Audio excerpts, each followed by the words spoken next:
ৰাজনৈতিক সম্পাদক পংকজ প্ৰতিম বৰা আমাৰ সৈতে সংযুক্ত হৈ আছে লগতে আপোনালোকক জনাও যে আজি ঝাৰখণ্ডটো মুঠ 81টা সমষ্টিৰ ভিতৰত 43টা বিধানসভা সমষ্টিত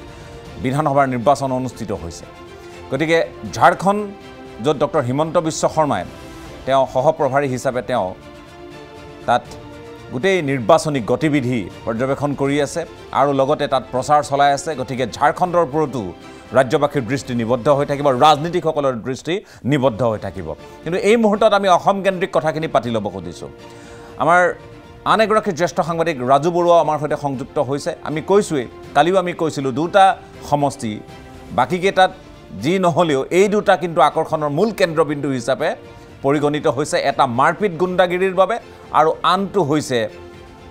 এই নতুন যিটো এটা সমীকৰণ চলিছে জয়ন্ত বৰা বনাম দিগন্ত ঘাটোৱালক লৈ সেই পৰিৱেশক লৈ আকৰ্ষণীয় হৈ পৰিছে কাৰণ মিনি দিছপুৰলৈ পৰিণত হৈছে বুলি কোৱা হৈছে বিহালী বিধানসভা সমষ্টি গতিকে বিহালীত পৰিৱেশ আকৰ্ষণীয় বিহালীত আৰক্ষীৰ ৰেড চলিছে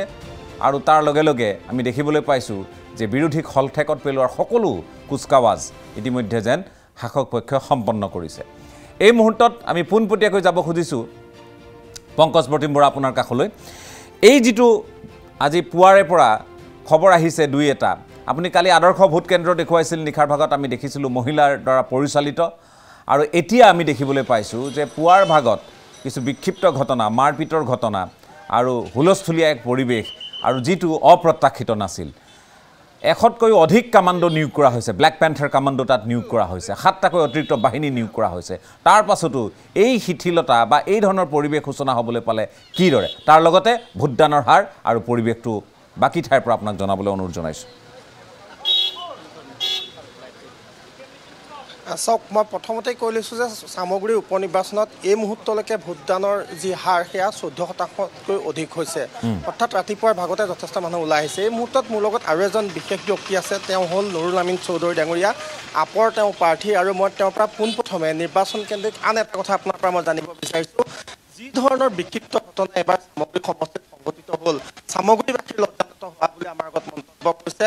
দুই মহৰ যুদ্ধত বিৰিণাৰ মৰণ হৈছে বুলিও একাংশ লোকে আমাৰ আগত কৈছে আপুনি এই সমষ্টিৰ এগৰাকী প্ৰাৰ্থী আপৰ প্ৰাৰ্থী যিটো পৰিৱেশ হৈছে সেয়া সঁচাকৈ কি ধৰণৰ বুলি ভাবিছে গণতন্ত্ৰৰ কাৰণে এয়া জানো শুভচিন্তক হয় সঁচাকৈ ঘটনাটো বহুত নিন্দনীয়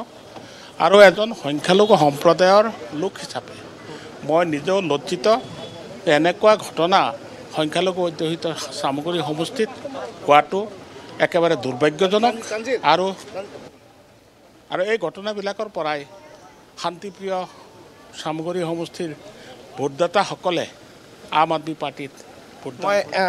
আজিৰ দিনত আমি প্ৰচাৰ কৰিব নোৱাৰিম তানজিল হুছেইন ইতিমধ্যে উপস্থিত আছে ৰকিবুল হুছেইন ডাঙৰীয়াক আমি দেখিছোঁ তেওঁ ভোট দিবলৈ এই মুহূৰ্তত উপস্থিত হৈছে আমি কিছু কথা জনাৰ কাৰণে চেষ্টা কৰিম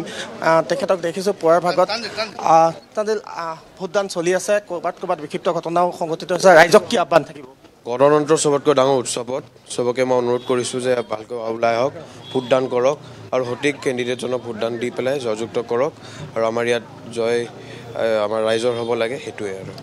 ৰকিবুল হুছেইন ডাঙৰীয়া আছে বিক্ষিপ্ত ঘটনা সংঘটিত হৈছে দাদা দিবলৈ গৈ আছোঁ ভোটটো দি আহোঁ ভোটটো দি আহি আপোনালোকক কম মই এই মুহূৰ্তত আমি দেখুৱাইছোঁ ৰকিবুল হুছেইন ডাঙৰীয়া আৰু তেওঁৰ পুত্ৰ তানজিল হুছেইনে ইয়াত ভোটাধিকাৰ সাব্যস্ত কৰিব ৰকিবুল হুছেইন ডাঙৰীয়া আমি পত্নীকেও দেখিবলৈ পাইছোঁ আৰু এই মুহূৰ্তত আমি দেখুৱাইছোঁ নিৰাপত্তা ব্যৱস্থা যথেষ্ট কটকটীয়া কৰা হৈছে আৰু ৰাজদীপ বাইলুং ডাঙৰীয়া লৰিৰ মুখত এই যি কৰৈগুৰি মজলীয়া বিদ্যালয় আছে এই বিদ্যালয়ৰ ভোটগ্ৰহণ কেন্দ্ৰত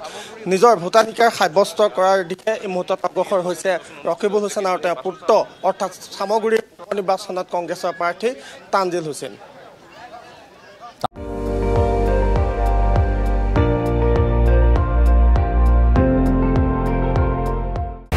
আপুনি চাই আছে ND24 সৰ্বশ্ৰেষ্ঠ নহয় সৰ্বোত্তমৰ দৌৰ